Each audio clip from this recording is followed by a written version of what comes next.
Okay, we can move on to materials. We're gonna start converting this scene into something that works on mobile. Now, right now it already shows up because a lot of these meshes, Epic already set up the materials of a lot of these meshes in a simple way, in a very simple, straightforward way.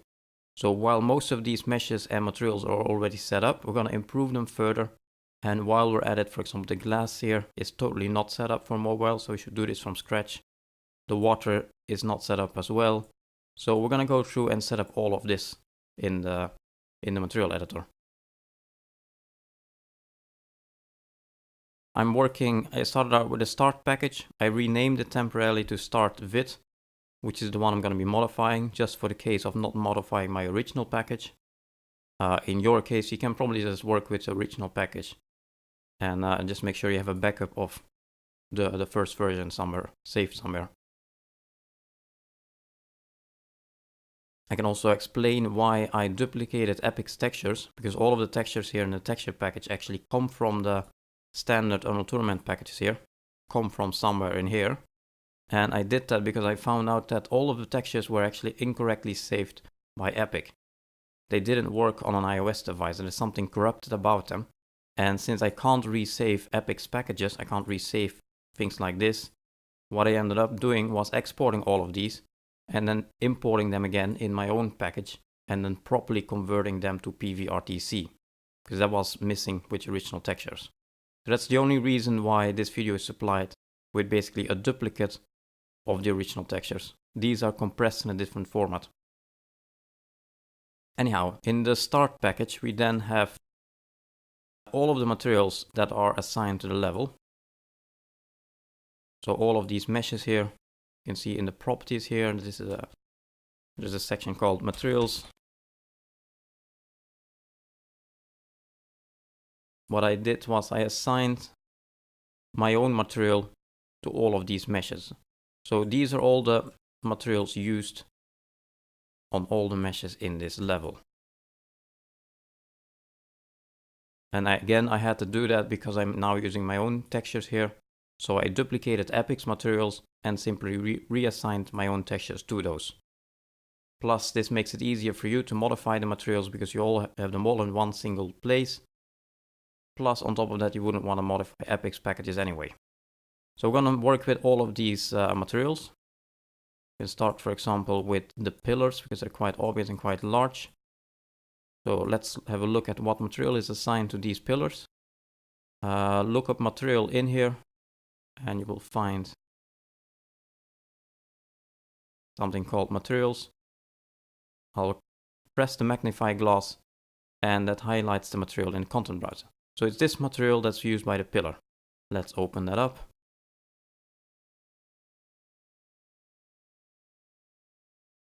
And the first thing that's very important to notice, all of this is completely irrelevant. None of this is used at all. You actually have two different material editors in one here. This is the PC and console material editor. So all of these expressions, all of these things you can add here, mobile will completely 100% ignore all of this.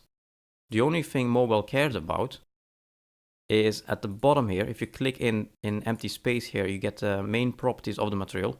Well, at the bottom of that section, and note that the order might be slightly different because I turned off use script to find order. But in this section, you have a large part that says mobile. And in that section, you have tons of sub options. Well, this is what mobile uses. An iPad, for example, will completely ignore all of this and it will simply just focus on the settings over here. So what I'm going to do is drag this all the way up. It's irrelevant. And we're just going to focus on this.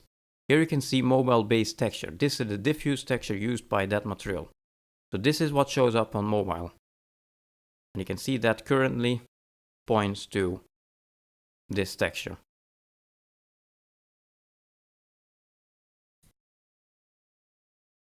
So let's set up a couple of different things here. Let's start with the simplest thing we could possibly do.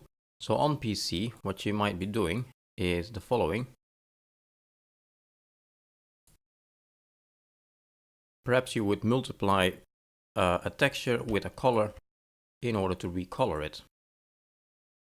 So I'm gonna quickly set this up. Again, this does not impact mobile. This is just as an example to you to see how it would look on PC and what we're after in mobile. So you don't have to copy me here.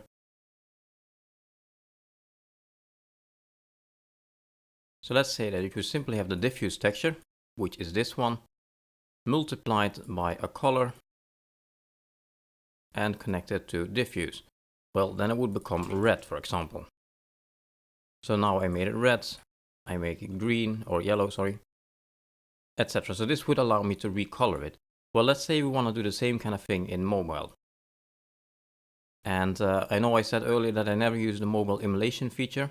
So if you press this button, it will try to emulate the viewport to show you what the iPad would show, or the iPhone. Again, I said I never really use that, but since it's easy to show in this video, at least give you an indication of what happens, I am going to use it after all.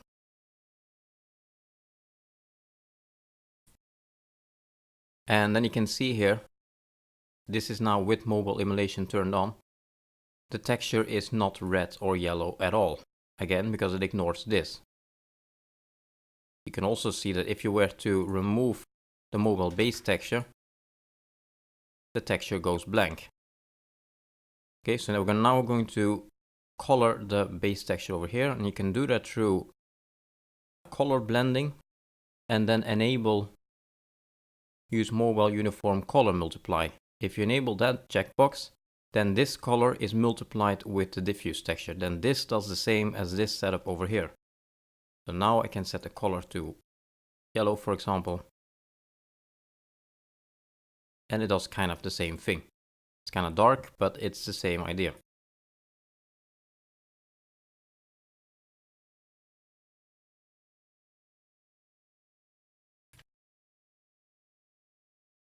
Another way of coloring the texture is by flattening the expressions into a new texture. So this is the only exception where all of this stuff is actually used by mobile. What you can do is you can tell Unreal to basically bake everything you've done here into a texture. Render an image from all of your actions over here. So turn off the uniform color multiply again and remove the mobile base texture and then enable auto flatten mobile. And if you now press approve it, apply the changes, what will happen is it will place a flattened texture in here. And if you look that up in a content browser, it will show you this texture. So what it basically does is it renders a new texture based on how the PC material looks. So that's also something you can do. That's what Epic did for most of their materials. Sometimes it works quite well. For example, you don't have to go back to Photoshop. You can just instantly do things over here. So for example, sometimes when I have to change the color of something, or I want to rescale the texture size or so, I don't always have to go back to Photoshop. I can simply do it in here by setting up the shader network, the expression network over here, and then enable auto flatten mobile, and then it generates a flattened texture. However, on the other hand, doing it in Photoshop usually does give more control, and it allows you to, well, it allows you to go further with modifications, and it's more manageable because this one, you can't even export it if you would try, for example. If you were to try to export this, you can't do it, etc. So it's a bit limited. And also I experienced a bug a few times where even if you turn this off, it still keeps updating this all the time, every time you change the material. So it seems hard to lock it down in a certain state. And also when you use flattened textures, note there is a checkbox here at the top that says show flattened textures. That's off per default. So if you enable that, you will see them, otherwise you cannot see those. And since the material here, since I removed the flattened texture from the material, the texture is however still in the content browser, so you might want to delete this manually.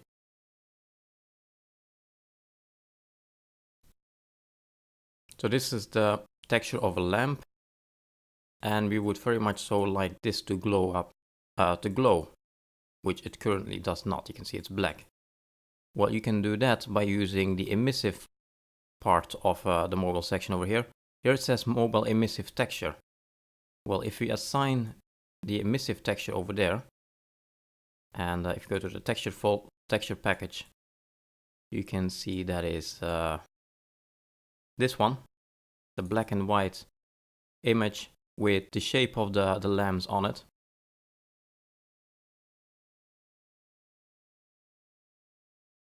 So if you add that as an emissive texture, you can see now it does glow up in the dark. So this is the equivalent of connecting something to emissive, like here.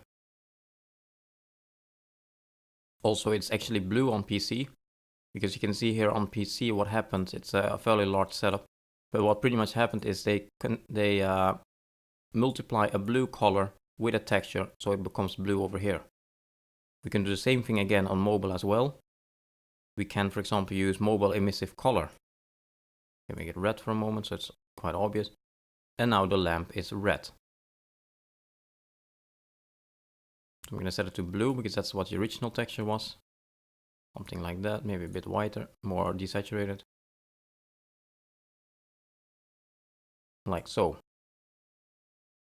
And this is something that you would set up for example, this lamp, that's a lamp as well, and for this lamp. Both of those are set up the same way. You open it up and you select the texture that belongs with the emissive texture and you assign it to the emissive property. You can also set up full specular normal map materials. So let's do that on our pillar material.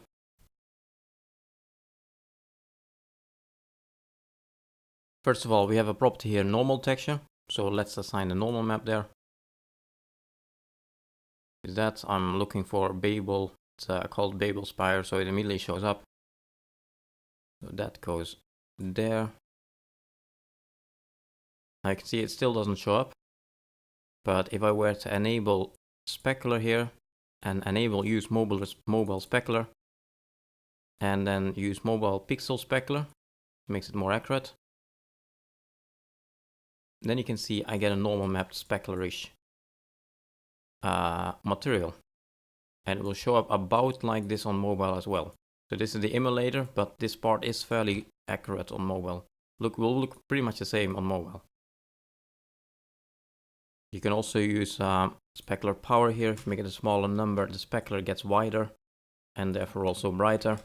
And if you make it a smaller number, it gets more concentrated and also a bit darker. And of course you can use a specular color as well. What you can also do is use mobile specular mask.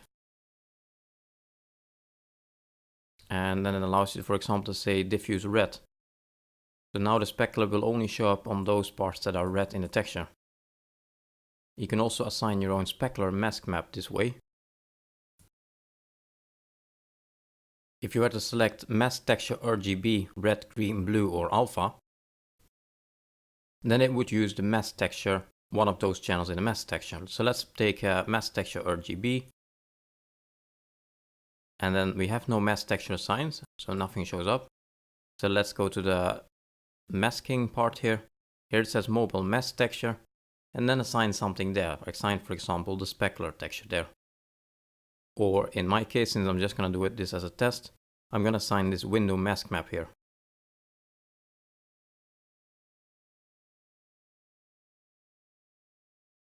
And then you can see the specular only now appears where the window is white. There's a serious catch to all of this, however, and that is that this only works on dynamically lit meshes. So the entire normal map and the entire mobile specular and all of those properties, they only work on dynamically lit meshes. And in this environment, pretty much nothing is dynamically lit. So you can't actually get a normal specular and a normal map to appear on mobile unless you use dynamic lighting. And you can't use dynamic lighting either because standard dynamic lighting doesn't work on mobile. So at the end of the day, you can pretty much only use these features for the character, for monsters, for vehicles, for things that are dynamically lit using a light environment and that are moving. So for a K-actor, for example, for the boxes here, we would be able to do that. We would be able to do that for the door here. we would be able to do that for the character. In Unmechanical, for example, we did that on the player character, and enemies, not really the enemies, but other characters in the game. For those kind of things you can use that, but for the environment, all of this is out of reach. The only way that you can hack around this, and it's a very bad hack kinda, is if you were to convert the entire environment to interpactors. If you were to convert everything to a mover or an interpactor, the entire environment, and keep it all dynamically lit, then you would get away with being able to apply specular and normal maps to everything. But I don't think that's probably something you would want to do. It would, however, work, but it would come with a fairly high performance cost. And on top of that, you don't want to have thousands of interpactors in a level, because it will completely slow down everything. So in day-to-day usage, this is pretty much just for the character. I'm gonna turn it off here on the pillar again. Remove the mask. There we go. I'll temporarily remove the normal map and restore order here. But I am, however, going to enable this on these boxes. So there's two crates here. These are K-actors, as you can see. And those K-actors are dynamically lit. Since they're physics objects, they don't have a light map baked onto them. They're dynamically lit. So for those we can do it. But for static meshes we cannot.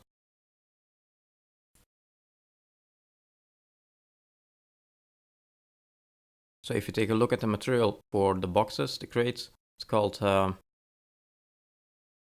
SM_crate box 02 at the end. So let's set this up in the same way. We'll assign the normal map to it. Enable mobile specular, enable per pixel.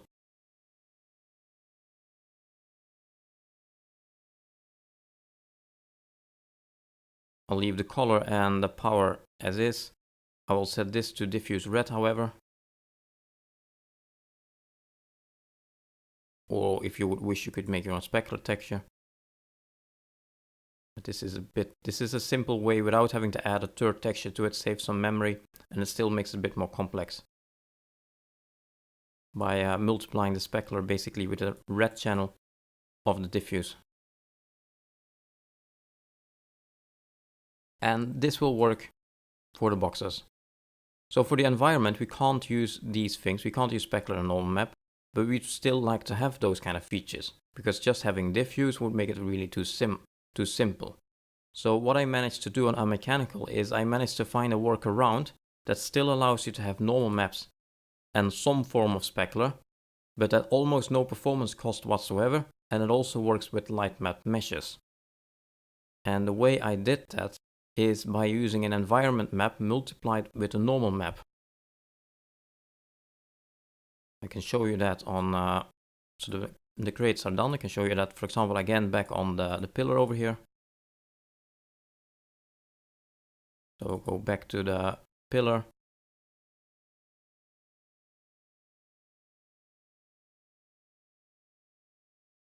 I'll assign the normal map again. Again, the normal map doesn't show up because there's no specular.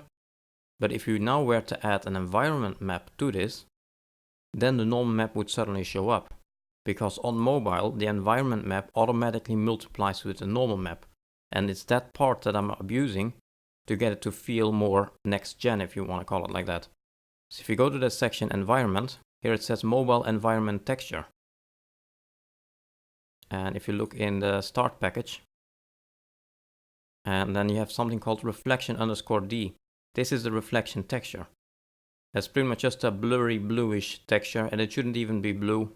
Could have been grayscale as well. But it's just a blurry texture with some darker and some brighter parts. Well, if I assign that as the environment map, and this is too shiny over here, this is where the emulator starts to fail. If you try this on the actual device, it's going to be more subtle. The emulator isn't able to display it correctly, but you can see the idea here. Even though it's too shiny, you can clearly see that it's normal mapped.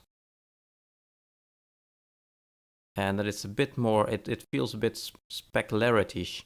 There is in reality no specular assigned to it.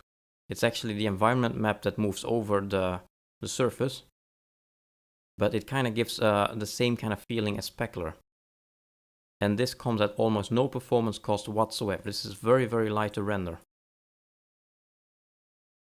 So this is my trick to make things look better than they are supposed to be in a very FPS friendly way. I simply multiply the mobile environment texture with the normal texture, and that's it. You can see if I remove the normal map here, you can see exactly what that environment texture does. It simply blends on top like a reflection or like a mirror. And the moment you add a normal map to it, it will multiply with that, like so. What I then sometimes also do to improve things further is you have mobile environment mask source. Well, that's pretty much the same as the mobile specular mask. So you can also assign a mask texture there, just like we've done for the mobile specular. Or in a similar way, you can also set it to base texture red, which is the same as setting this to diffuse red. Again, I usually just set it to base texture red, green, blue, or sometimes alpha, because I don't want to usually add a third material or a fourth material rather to the fourth texture to the material to save some memory.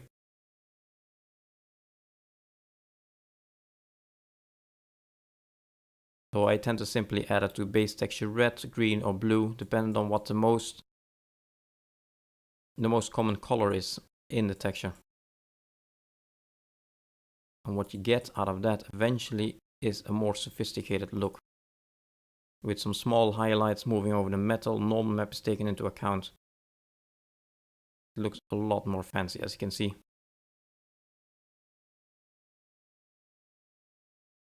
So this is what should be done to pretty much every material in here.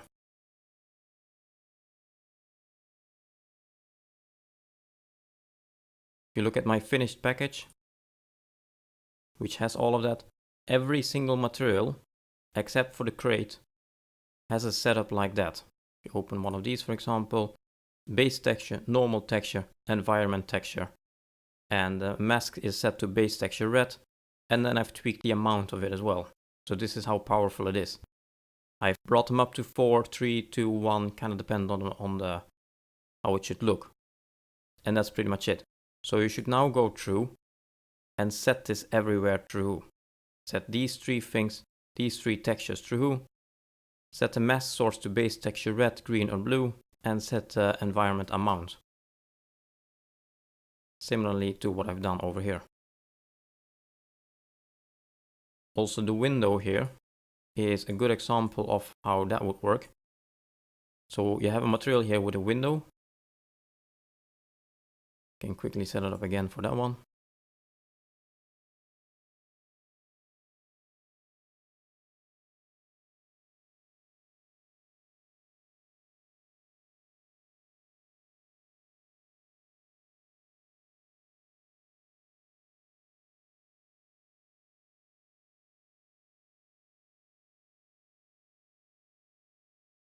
You don't want this reflection to appear over the entire material. You mostly want that reflection on the windows. So what you can do then is, for example, use one of these two textures. It doesn't really matter which one, pretty much the same. And add that as a mobile mask texture again. Followed by setting mobile environment mask source from constant to mask texture red. And now the reflection only appears on the windows.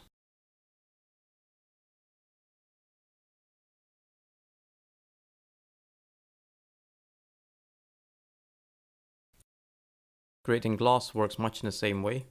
So if you would like to set up the glass material for the glass floor over here,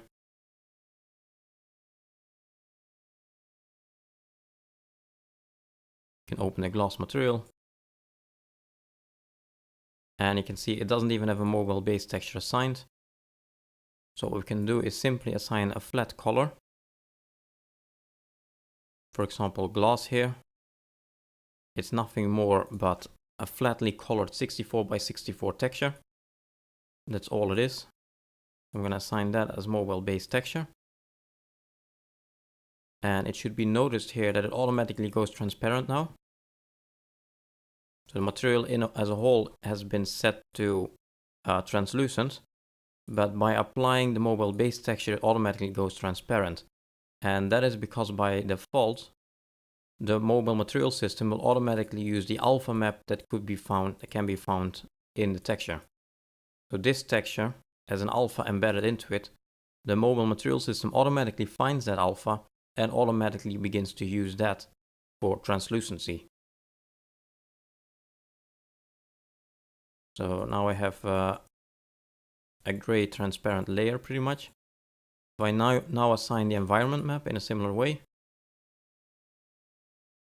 then we have a simple kind of gloss. So the reflection here is assigned, and then I have this.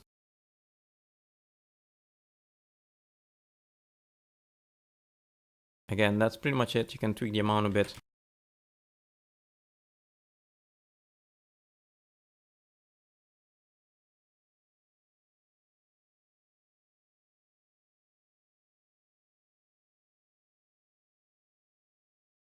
But that should give us a simple glass floor.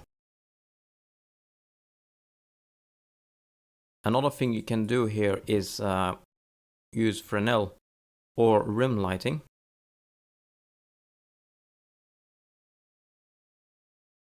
It's going to be hard to see on the glass here because it's transparent, but if you enable rim lighting, you can get lighting around the edges.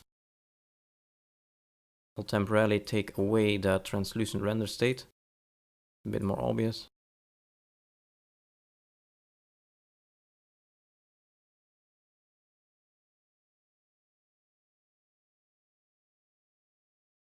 So now you get a bit of a glow on top of it. What you can do here, for example, is say the environment color should be more blue because it reflects more of the bluish ambient light. But however, when seen from the side, it should appear more orangish because it reflects the yellow light on the ceiling of the room. You can try to emulate a little bit like that so it looks a bit more advanced.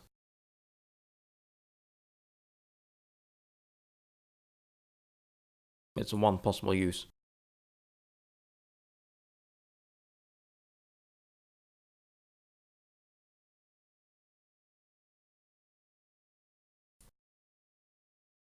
You can see the glass doesn't appear that well in the level, but again, you shouldn't trust the emulation whatsoever. So unless you've tested this on the device, you can't say anything about its final looks. Moving on from there, we can also set up material instances and we can set up gradients. The problem with setting up gradients, let's start with that to begin with, is that you would use a texture for it. So whereas for PC or console, you would be able to generate a gradient in Unreal to make it compression free. With mobile, you can't do that. You will have to import a texture and basically a gradient texture. But that gradient texture is going to get compressed so aggressively that you're going to get banding on the device, or you're going to get blocks to appear, compression artifacts. It's basically going to look very, very bad. So I found a way of getting compressionless 100% smooth gradients on mobile using vertex colors. So what we're going to do now is set up a plane that fades in, basically as a gradient, through the use of vertex colors on mobile. First of all, we need to create a new material. This material is not present in the start package. So right click, new material. I will call it fog plane underscore matte. I will just assign something over here. In fact, we can actually build it over here on PC first, so you can see what would happen on PC. So what would happen on PC is you would have a color, say red. And let me turn off mobile emulation here for a moment. So you have red. Then you would use the vertex colors. And you would multiply the vertex colors with the color.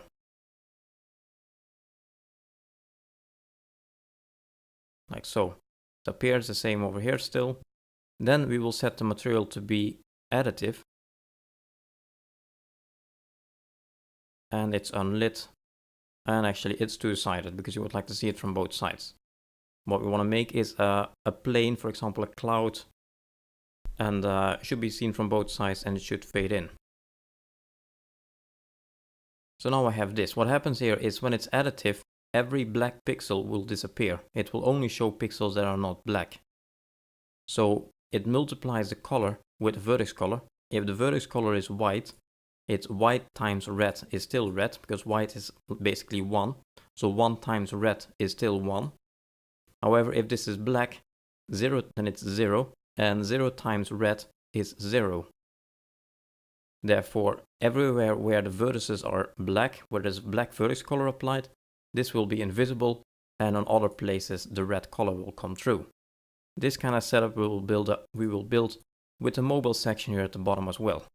But let's first demonstrate this on an actual mesh. The example cube here has no vertex colors assigned. So let's instead use the example mesh that I made. Here we have something called round plane underscore SM. Can use that as example mesh for a moment. I selected it in the content browser, and then there's a green arrow pointing to the left here. If you click that, it will use the content browser mesh as example mesh over here. And you can see this fades in. If I were to simply assign the color to emissive, it's hard, now it's fading. Because this mesh actually has vertex colors assigned to it. I can show you in the viewport here. You add it to the level and use this button over here, mesh paint mode. You'll get this window. Unfortunately, it doesn't fit on my resolution, but at the bottom of that window it says view, and currently the first option is selected, says off. If you select RGB instead, you can see the vertex colors assigned to it. And you can see there's a black row, the outer edge is black instead. So what I did in Max or in Maya, it's pretty much the same here, is I made a circle like this. And then I selected the vertices on the outer edge. And I set the vertex colors here to black. So it looks like that. It's actually red now, sorry. To black like that. This is what I did in Max. I exported that. That got me a mesh like this, which fades in. And then the material we just made, if we assign that to the mesh, then you can see it fades in. If I were to use the mesh paint mode and paint black on this mesh, you can see it fades out where I paint. And since this is based on vertex colors, and since vertex colors are not compressed, this will give 100% smooth gradients with absolutely no compression whatsoever. Plus it barely takes any performance as well. And it doesn't take that much memory at all either. So this is what I found to be the best way of making gradients on mobile.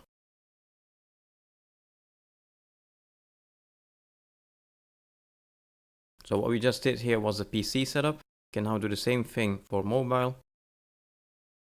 We first of all need a mobile base texture. We don't really have anything. So what we will use instead is a simple white texture. Here is a 64 by 64 flat white texture. That will simply become the mobile base texture. There we go.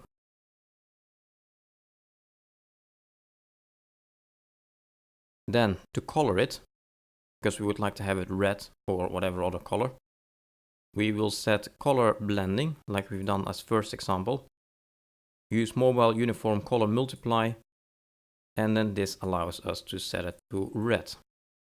And if we now also enable use mobile vertex color multiply, then it will take the vertex color into account and it will fade in. And now it looks pretty much the same as it looked on PC.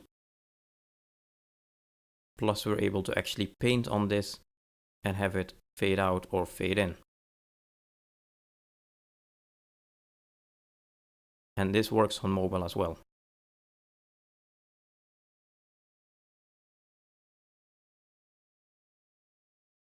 Now you can also turn this into a material instance. So far we've only been working with the actual material. Let's say you want to turn this into a material instance. Let's say that you want different types of clouds in your levels. You want some red, some are green, some are blue, different colors. You don't want to duplicate the entire material, because if ever you would have to change that material, you would have to do your change several times over. Instead, you would rather want to have a material instance that is based on this parent.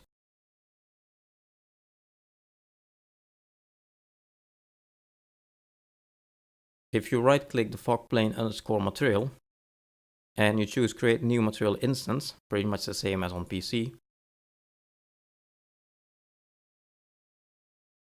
you'll see this panel.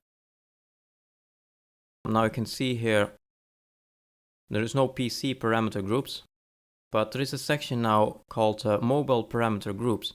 If you expand that, it shows you basically the same options as you've modified over here.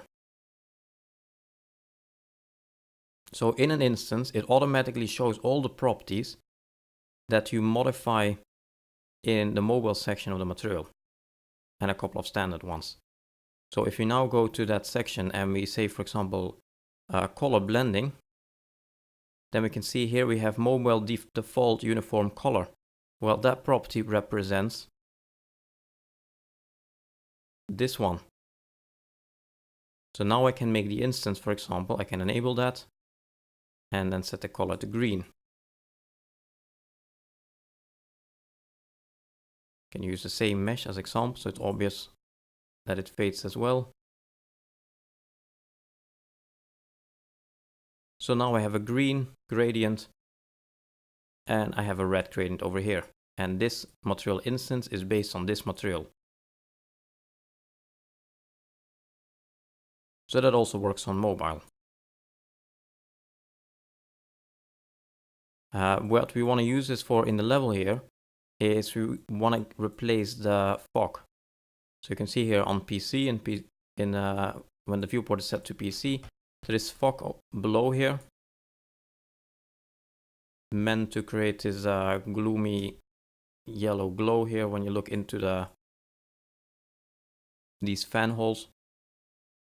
That fog will not work on mobile. You cannot have any form of distance fog or fog volumes or such at all. You can only use a very simplified distance fog found in the world properties, something we'll get back to later. In any case, you cannot use a fog volume. So we'll have to delete that and instead try to fake that fog in a different way. And I'm going to be faking that by making use of the round plane that we've been using so far and adding that into the pipe here.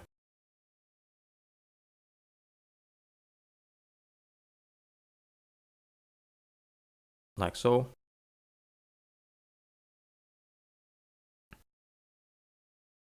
In the properties, I'm going to turn off shadow cast, because we don't want this to cast shadow. And I'm going to turn off accept light, because it should not accept light either.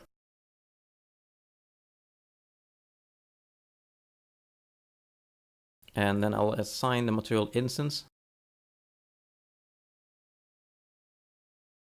And then I'll change the color from that to, say, yellow, like the original fog was. Enable mobile illumination. And then you can see it kind of gives the same kind of idea. It's not, of course, the same. It's simpler. But it's the best you can do on mobile. And the reason why we wanted to fade in here is because otherwise what you would get is this. You would just get a hard edge where the plane intersects with the wall. And that's not very nice. That's why I have it fade on the sides. So it feels more like it glows in. And you don't have any hard edges around the sides of the plane.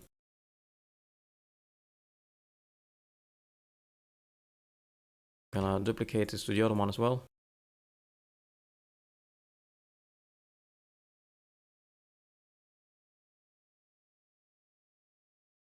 And there we go.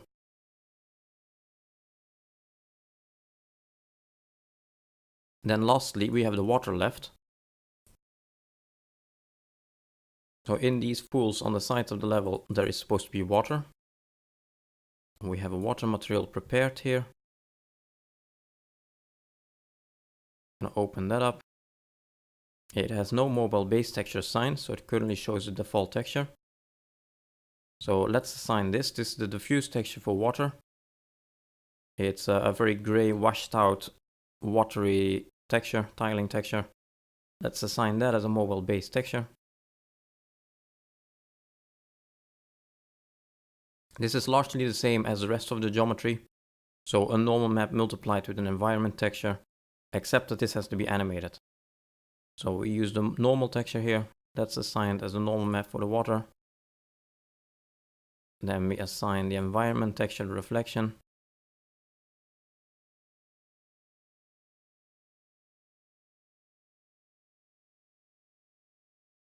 Now I have that.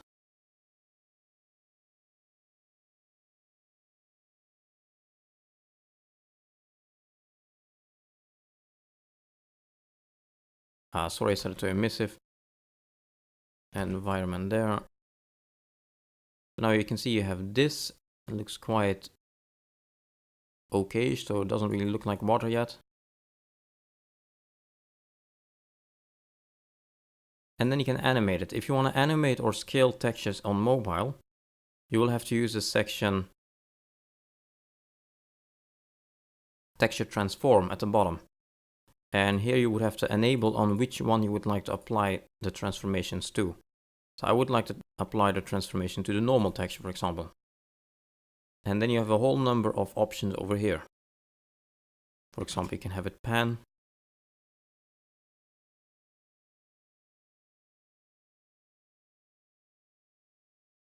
Or you can have a rotate. You can scale it.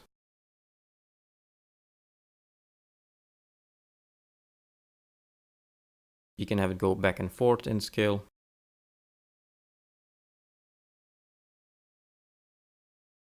You can offset it as well. So you have a couple of options. It's rather limited though. Unfortunately, you can't have two different speeds for the base texture and a normal texture. This is something that I'm really missing in here. Because you basically, what I would like to do is have the diffuse texture go left and have the normal texture go up. So it looks more varied because you have two different directions. And that is something that's unfortunately not possible here. So what I'm going to do is simply set this to 0.1 for speed. And stick to that. And it's kind of the best you can do water-wise.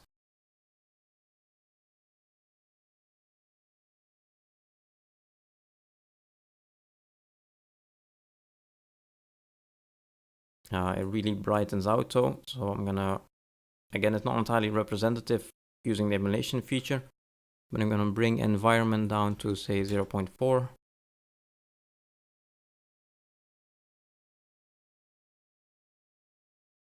And that kinda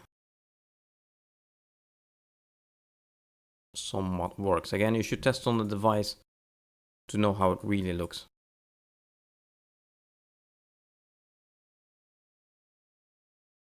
Here in mechanical, we can see all of those materials things applied. You can start off, for example, with the main material for the helicopter itself. So for the character. And all of the character materials. There's a favorite section here. Let me turn that off so it looks more familiar. For that, we've used pretty much the same setup. There's a mobile base texture, there's a normal map. We have mobile specular and per pixel specular enabled because it's a dynamic mesh, dynamically lit. There is an emissive texture as well for the eyes here. And that emissive texture is pretty much just, actually, no, it's not for the eyes, sorry.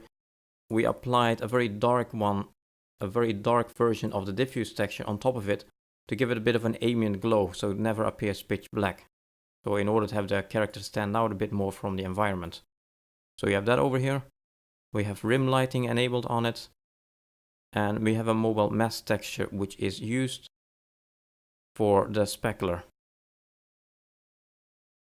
That's the setup of our character, and that's the setup of all our characters. Some other things here as well. For example, we have a glass pipe. There. Can have a look what that is assigned.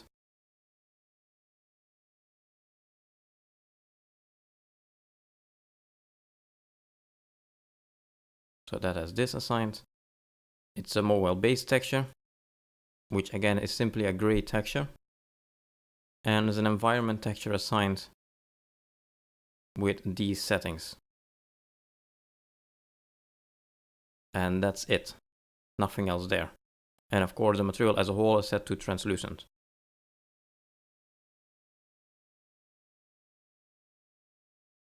The majority of our normal environment textures, for example the flesh here in particular, this works out really nicely on mobile. That is set up like I explained earlier with a normal map and an environment texture. Here's a material for the flesh. And base texture, normal texture, normal map, and it has an environment map assigned. Set to base texture red and amount is 3. That's it. The rest is default. And you can see it's actually the same reflection texture as used in this video. I made 3 color variation, but I actually shouldn't have done that. I should have just made a grayscale or a bluish one, because you can always change the color anyway with mobile environment color. And the same things we've done for the rocks, that's exactly the same. This is an instance in this case, but I can show you the master material.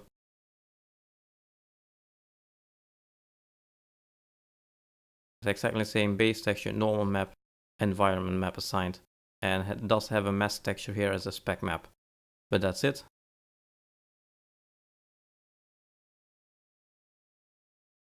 We have a lamp here, for example.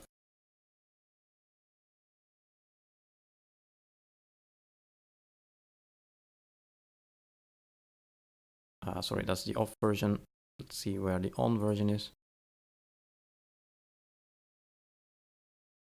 Base texture, this does not have a normal map because we're trying to save some memory, and we didn't want to invest the memory into having a normal map for a tiny object like a lamp. So we don't have a normal map here at all. We don't have an environment map either. We simply have a diffuse texture and we have an emissive texture, and that's it. Again, in this case, I've made several different emissive textures, different colors, but I could have just as well used a gray one or a white one and then use mobile emissive color to color it.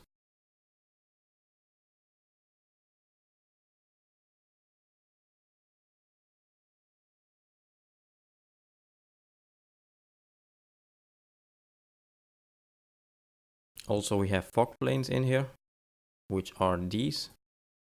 This is done in the same way. So this is what, for example, a fog plane would be used for. It adds a bit of a glow behind here. So if I enable the background for a moment, this is hidden. You can see you have this glow in the background, because without that plane, it would have blended together too much. This separates the foreground from the background in a more obvious way. Well, this whole thing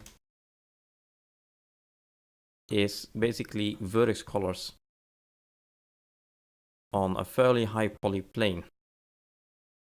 See, the plane is pretty high poly, but it's otherwise the same setup as we've done. The reason why it's high poly is because it allows us to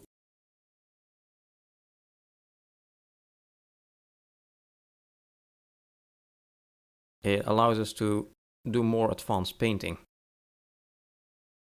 Because the more vertices there are available on the mesh, the more you can do with the painting.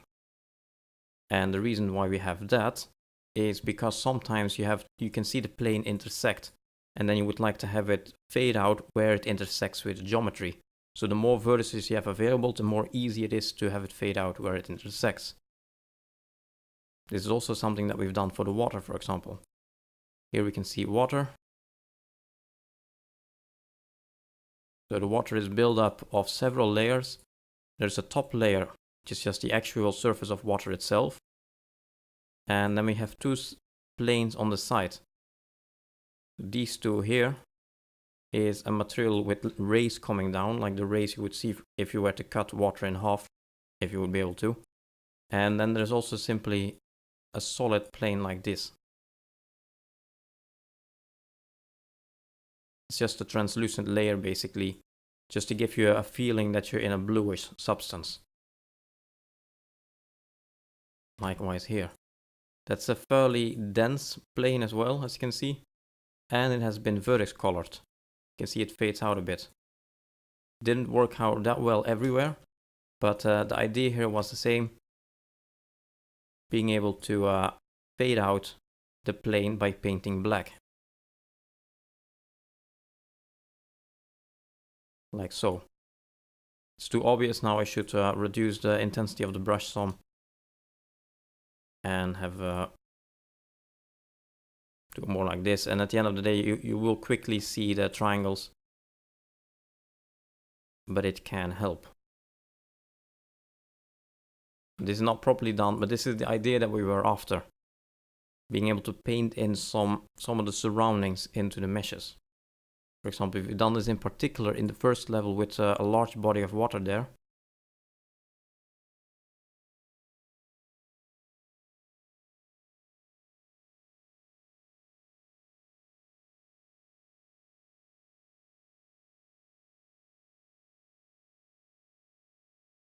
You can see here there's a large body of water. It's a very dense plane. And this has been vertex painted as well. We basically painted in black on the edges in order to get the water to blend in with the dark rocks that surround it. Like so. If I were to remove the vertex colors from this mesh, it would look like this.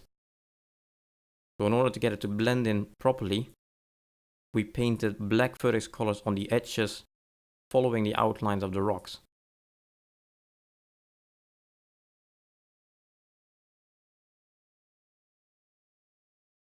Like so. Again, I'm painting it too harsh. Should be a bit more softer, more fluent, but it shows the idea. And then we also paint a little bit through to get a bit of transparency in. More like this. It looks a bit more varied. Etc. And again, this is done pretty much the same way.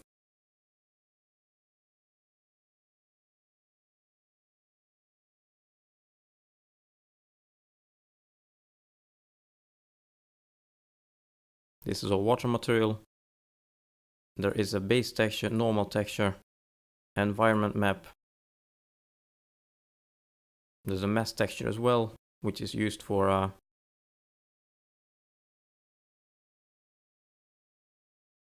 the alpha actually. So the fact that the water is transparent doesn't come from the alpha inside the diffuse texture, it actually comes from the red channel in the mesh texture. And otherwise it's transformed, so it moves, and we have these two properties as shown before. Lastly, also for the background, we have the same gradient hack. You can see we have a very large background mesh here. This covers the entire level, and this is meant for on low end, where you can't see of the cave. So on low end the cave doesn't appear, on low end it actually looks like this. We hide the entire background in order to save performance, and then to replace it with something nice, or at least somewhat nice, we have this very large gradient there. Again, this is not a texture, this is just vertex colors from this vertex to that vertex. And this was the only way that we managed to get nice vertex colors in here that are totally smooth and compressionless.